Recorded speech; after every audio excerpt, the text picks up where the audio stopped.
할렐루야.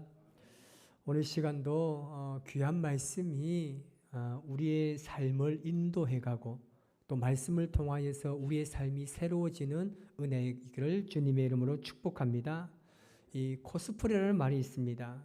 게임의 인물이나 이 연예인들의 모습을 그대로 모방하고 따라하는 것을 말합니다. 요즘 젊은 세대들 중에서는 이 코스프레가 굉장히 많습니다. 그 사람처럼 되고 싶은 마음 때문에 그렇습니다. 그런데 아무리 모방해도 그 사람이 될 수 없다는 것은 기정사실입니다. 왜냐하면 속 사람까지 모방할 수 없기 때문입니다. 너무 그렇게 가다 보면 오히려 자신을 잃어버릴 수가 있다는 것이죠. 우리 주위에도 흔히 이런 사람들을 많이 볼 수가 있습니다. 오늘 읽은 이 본문에 등장하는 유다왕, 이 아하스 왕이라는 사람이 있습니다. 이 사람이 바로 그런 사람입니다. 이 아하스 왕은 모방하기를 굉장히 좋아합니다. 하나님의 백성이지만 하나님이 아닌 이방의 신을 좋아하고 그 길을 따르기를 좋아해서 망해버린 왕이 바로 아하스 왕입니다. 그러면 아하스가 누구를 모방하려고 했냐면 당시의 최고의 강대국인 아수르였습니다. 이 아하스 왕은 유다의 왕입니다. 그런데 이방 아수르를 굉장히 부러워했습니다.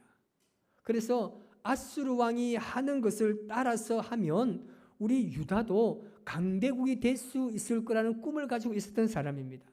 어떤 것을 모방하는지 아십니까? 우리 읽지 않았지만 3절 말씀을 한번 보겠습니다. 오늘 본문 3절인데 같이 한번 읽어볼게요. 이스라엘의 여러 왕의 길로 행하며 또 여호와께서 이스라엘 자손 앞에서 쫓아내신 이방 사람의 가증한 일을 따라 자기 아들을 불 가운데로 지나가게 하며. 아멘. 처음에는 무엇을 따랐냐면 이 아수르에는요 어떤 제사가 있었냐면 습관적으로 아주 긴박했을 때는 인신 제사를 드렸습니다. 이걸 지금 아하스 왕이 모방한 겁니다. 다시 말하면 자기가 섬기는 신에게 자기의 아들이나 아니면 아주 어린 아이들을 그냥 불에다가 태워 죽이거나 아니면 산채로 죽여서 그 신에게 제물로 드리는 인신 제사가 당시 아수르에 만연하게 일어나고 있었습니다. 그런데 유다왕 아하스가 이것을 지금 따라하고 있는 겁니다. 자신들의 소원을 이루기 위해서 아끼는 그 아들을 불에 태워서 신에게 드리는 것을 우리가 몰렉이라고 이야기합니다. 유다왕이 이것을 따라합니다. 헛된 믿음을 가지고 자기 아들을 불 가운데로 지나가게 했습니다. 이런 끔찍한 일을 행했던 사람이 유다왕 아하스입니다. 그는 자신이 원했던 것을 이것을 통해서 다 이룰 수 있다고 생각합니다. 그런데 오히려 어떤 일이 생겼냐 하면 북이스라엘과 아람 두 나라가 동맹하고 연합을 맺어가지고 지금 유다를 침략하고 있습니다. 아하스가 평소에 어떤 나라를 섬겼다고요? 아수르입니다. 아수르 왕의 도움을 청합니다. 자, 8절에서 9절 말씀을 우리 같이 한번 보겠습니다. 8절 9절입니다. 시작. 아하스가 여호와의 성전과 왕궁 곳간에 있는 은금을 내어다가 아수르 왕에게 예물로 보냈더니 아수르 왕이 그 청을 듣고 곧 올라와서 다맥색을 쳐서 점령하여 그 백성을 사로잡아 기르러 옮기고 또 르신을 죽였더라. 아멘. 그에게 도움을 청하면서 성전과 자기 나라에 있는 은금들 모든 폐물들 다 모아서 아수르에게 왕에게 보내줬습니다. 좀 도와달라고. 왜냐하면 북이스라엘과 이 아람이 동맹을 맺으면 유다가 절대 못 이깁니다. 그래서 자기가 신복처럼 여겼던 그 아수르 왕에게 도움을 청하기 위해서는 뭔가를 줘야 된단 말입니다. 그래서 성전에 있는 것들 그리고 자기 나라에 있는 좋은 것들을 다 아수르에 보냈다는 겁니다. 그래서 이 아수르 왕이 그것을 받고 도와줍니다. 유다는 이제 조금 위기를 넘겼습니다. 그래서 이 아하스 왕이 너무나 고마워서 이 아수르에 이제 왕에게 인사로 갑니다. 그런데 이 유다 왕 아하스가 앗수르에 가서 본 것이 있어요. 보고 그것을 너무나 부러워하는 거예요. 그게 뭔지 아십니까? 10절에서 11절 말씀을 우리 같이 한번 볼까요? 10절 11절입니다.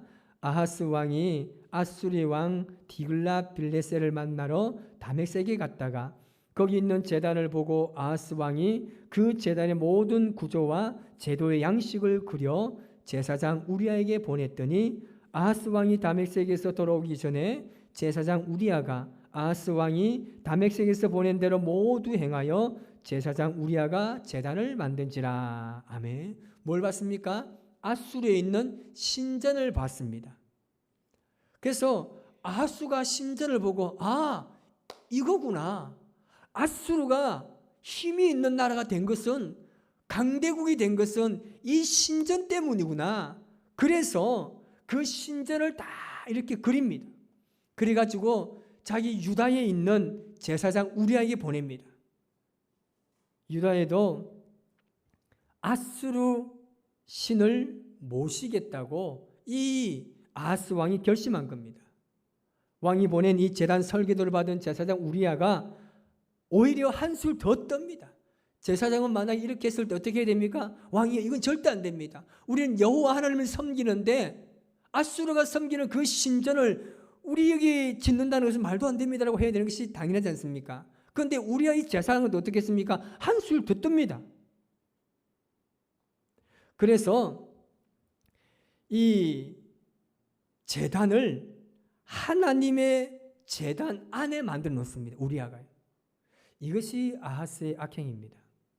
유다는 하나님을 섬기는 사람들이고 아하스 왕도 하나님을 섬기는 택한 나라의 왕인데 이방 신전을 하나님의 성전에다 들여놓은 겁니다. 그런데요, 더 기가 막힌 뭔지 아십니까? 하나님께 예물을 드리는 제단은 어디에 두었을까요? 하나님 성전에 어마어마한 신전을 세워놨습니다. 그러면 하나님을 예배했던 그 제사, 그 제단은 어디에 두었습니까? 14절에 나와 있습니다. 14절을 같이 한번 읽어보겠습니다. 시작.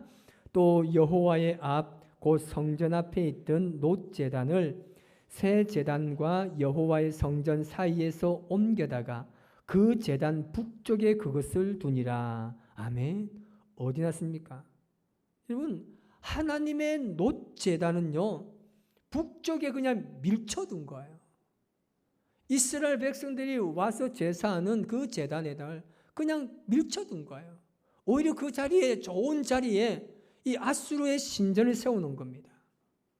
우리는 이 악한 왕의 모습을 어떻게 이해할 수 있습니까?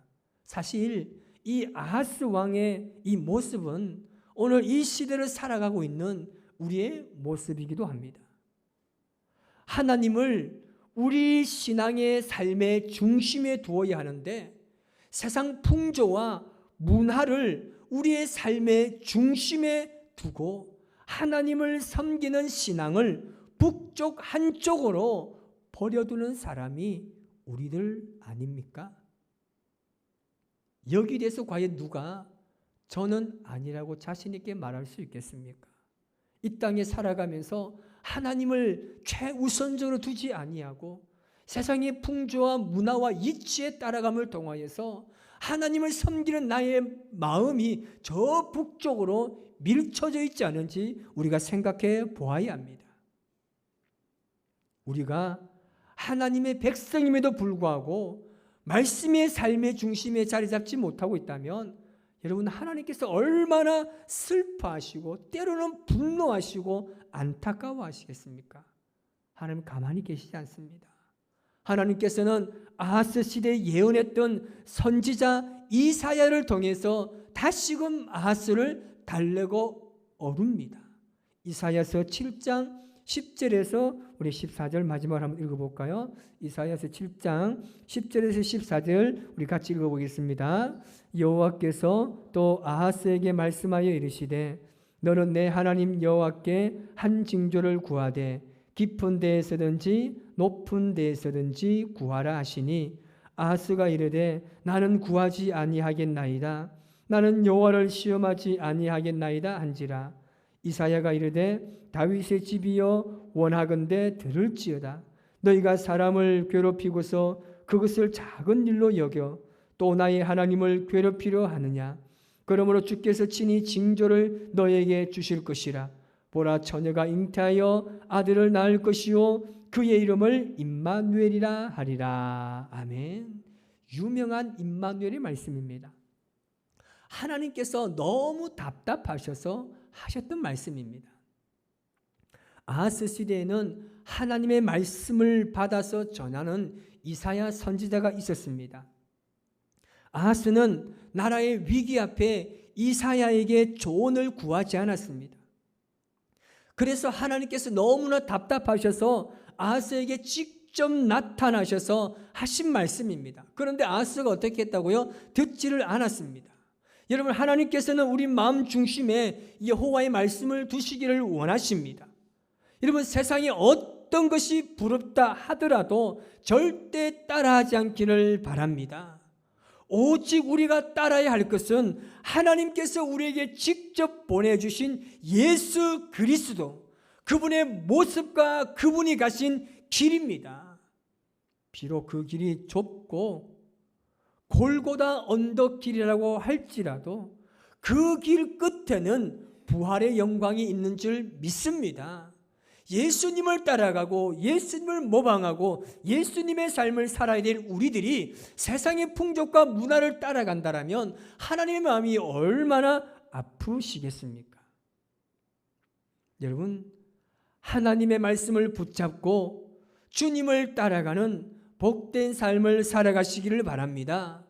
예수님께서 우리에게 가르쳐 주셨던 그 모습 그대로의 삶을 지향하시기를 주님의 이름으로 축복합니다.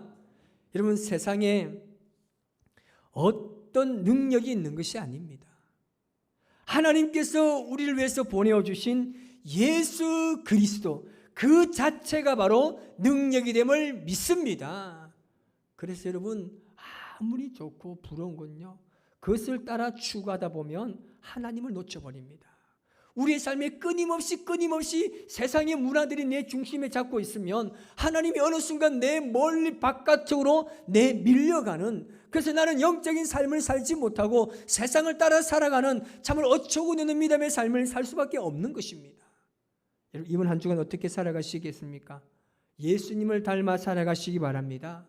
그분의 삶의 길을 걸어가시는 저와 여러분의 삶이 되시기를 바랍니다. 그래서 예수님께서 어떻게 걸어가셨지? 그것을 연구하고 기도하면서 그 길을 걸어가는 거예요.